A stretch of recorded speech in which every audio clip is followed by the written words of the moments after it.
Today we're going over the most underrated cubes on the market. This is the Dayan Tengyun V2 2x2. This cube, we think, is extremely underrated, especially for its high performance and how it compares to other top 2x2s on the market. Like other top 2x2s, this cube is extremely fast and flexible, and it also has a nice blocky feeling that makes it more enjoyable to turn. This cube also feels like a great mix between the YJ MGC Elite and the GAN 251M, which are two of my other favorite 2x2s. For a price of $25, this cube is also very acceptable for the price. It's not nearly as much as the GAN 251, and it's only $5 more than the YJ MGC, making this cube a very, very good deal for its high performance. You can also adjust screw depth and spring tension in this cube, which is a big plus, and it has the nice black internals, so you gotta love that too. That's a big plus.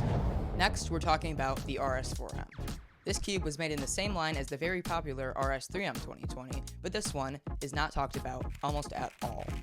The only person I've ever seen review this cube is JPerm, but he just kind of tossed it aside as a random not-so-great budget cube.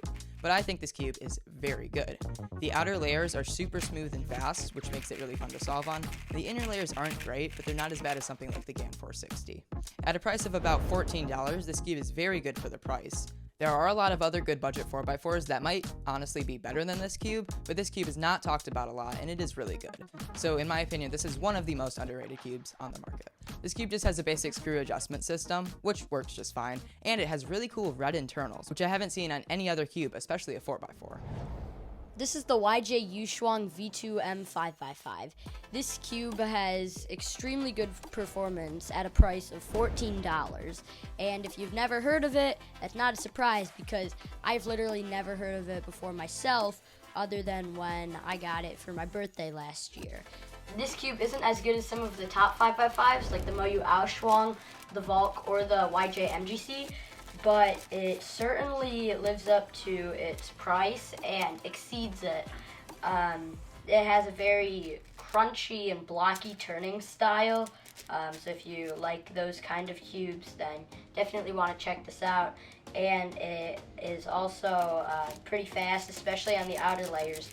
It can be a bit locky at times, but this is still an amazing deal for the price and definitely deserves to be talked about a lot more than it is. This is the YJ Yuxin V2M 6x6. This cube isn't quite as good as flagship 6x6s like the MGC, but it is still extremely good, especially for a price of around $16. This cube has really crunchy turning, and the outer layers are very fast. The inner layers aren't as good as cubes like the MGC, but they're still pretty good. This cube just has a basic screw adjustment system, but it works just fine. YJ seems to have a very good line of not expensive, but very high-performing big cubes. This cube can also corner cut very well, and in my opinion, actually a bit better than the MGC. This cube is another cube that is very good, but not talked about much. This is certainly a cube that we find to be very underrated. Moving on from the end by ends, we have the X-Man Wingy V2 Skewb. This Skewb is just an all-around great cube and has anything you could ask for. We feel that the GAN Skewb and some of the other Moyu Skewbs have a lot of hype surrounding them and that they get a lot of recognition and a lot of people use them, but the X-Man Wingy V2 does not have nearly as much recognition as it deserves. This cube has a very nice concave design, making it much easier to grip and turn than the other Skewbs that I mentioned, and the adjustment system is another place where it thrives. It has the typical X-Man adjustment system with screw depth and spring tensions, but another thing it has that most Skewbs on the market do not have is a magnet adjustment system. So you can actually adjust the magnets in here, where a lot of other top Skewbs, you cannot do that. Next up, we have the Yuxin Little Magic Square 1M.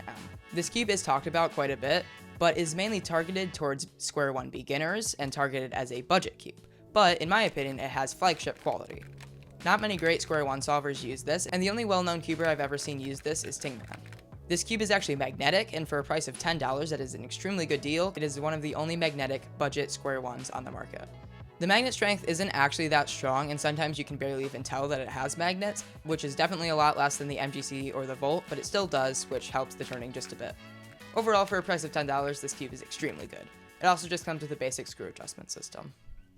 For the penultimate cube, we have the Dayan V2 Megaminx.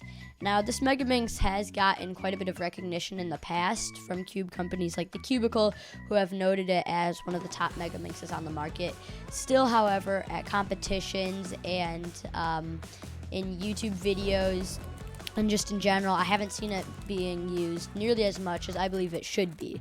I've seen cubes like the Yoo-Hoo and Gan Megaminxes get a lot more recognition and usage than this cube, but in my opinion, this cube is certainly a lot better than those two. It's a bit smaller, so good for people with small hands, easier to hold, and the grooves in it are subtle, but they do really help keep your hands on it while turning.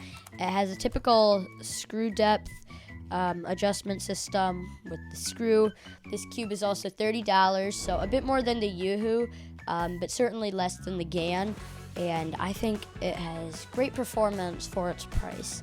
This is definitely an underrated cube for the usage it gets, and definitely a purchase you should consider making. Overall, these cubes are very underrated, but cubes we recommend that you try out.